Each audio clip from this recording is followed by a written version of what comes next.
খড়িবাড়ি বাজারে কাপড়ের দোকানে মদ, আবগারি দপ্তরের হানায় চাঞ্চল্য।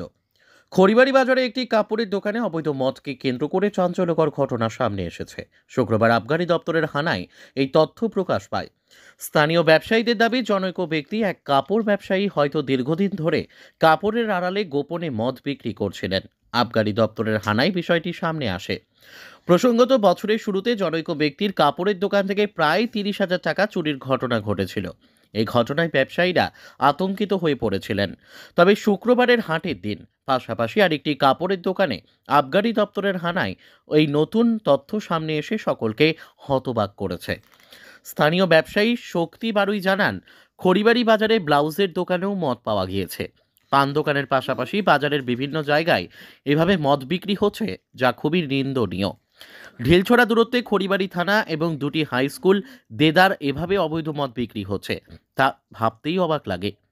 এই ঘটনা স্থানীয়দের মধ্যে তীব্র প্রতিক্রিয়া সৃষ্টি করেছে। তারা দাবি করছেন, প্রশাসনকে এই বিষয়ে কঠোর ব্যবস্থা গ্রহণ করুক। এই বিষয়ে দেখুন কি বলবো, আমি আমাদের যেহেতু বাজারের দোকানদার, আমরা দোকানদারের বাজারের সদস্য, আমাদেরও দোকান আছে। তো দেখলাম ভিড় হইচই হচ্ছে।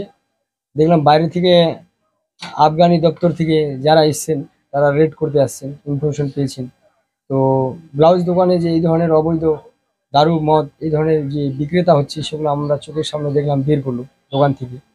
আর দোকানের মালিক ছিল না, আমাদের ব্যবসায়ী ভাইরা। তো এই বিষয়ে তো আমাদের জানকারি নেই। তবে বাজারে যে ধরনের অবৈধ মানে এই দারু মদের যে ছায়ে গেছে, এটা খুবই নিন্দাজনক ঘটনা। আমাদের খারাপ লাগছে যে একটা ব্লাউজ দোকানেও দারু বিক্রি, একটা যেখানে সেখানে দারু বিক্রি, পান দোকানে তো অ্যাভেলেবেল দারু বিক্রি হচ্ছেই। সমাজে বর্তমানে দুটা হাই স্কুল সামনে থাকাতে, প্রশাসন থানা থাকাতে অবৈধ দারু ভীষণভাবে বিক্রেতা চলছে। এটা আমাদের সমাজের থেকে দেখতে গেলে এটা সঠিকভাবে একটা বিচার করা উচিত।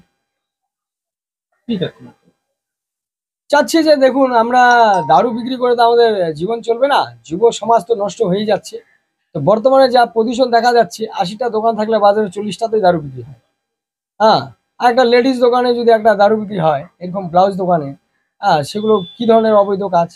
একটা এখানে বাজারের মধ্যে একটা, যেহেতু সরকারি একটা অনশপ আছে, হ্যাঁ, সেগুলো বিভিন্নভাবে যে কি ধরনের দারু বিক্রি হয় সেটা তো আমরা জানি না, কিন্তু একটা খারাপ মেন পজিশন একটা আমাদের মার্কেট বাজার। হ্যাঁ, রাত বিরাত লেডিস এবং মহিলারা যাতায়াত করে, সারাক্ষণ দারু দেখি, ছোটখাটো দোকানে যেখানে সেখানে দারু। এটা কেন হচ্ছে? এটা অদ্ভুত, এগুলো একটা বাজে ধরনের কাজ। এগুলো আমাদের সাপোর্ট করা আমাদের নিজের দিক থেকে খারাপ।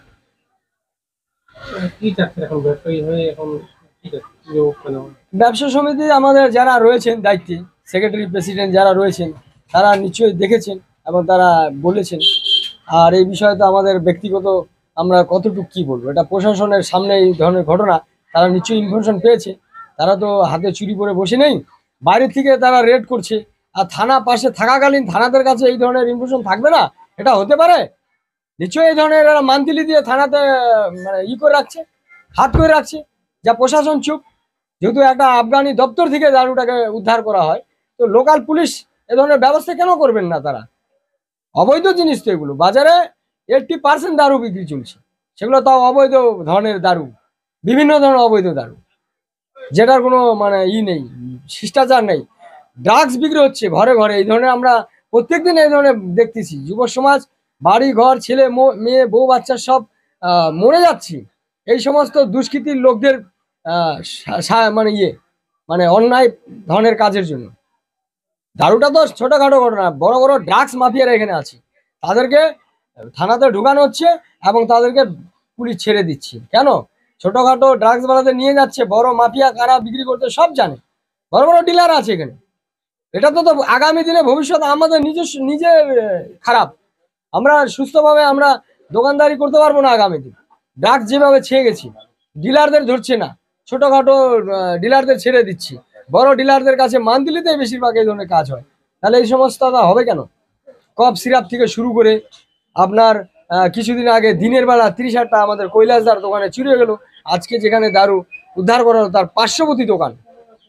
ভাবতে পারছেন? আমরা একটা সুরক্ষিত নেই দোকানদাররা। এই ধরনের মিডিয়াতে দেখানো হয় না, এই ধরনের জিনিসগুলো আমাদেরকে করা হয় না, যার কারণে আজকে মানুষ জানে খড়িবাড়ি অনেকটা ভালো জায়গা, কিন্তু দিনের পর দিন বর্তমানে খড়িবাড়ি সবচেয়ে নোংরা জায়গায় নিয়ে যাচ্ছে আজকে এই ধরনের অবৈধ মানুষদের কারণে। এটা আপনার নাম?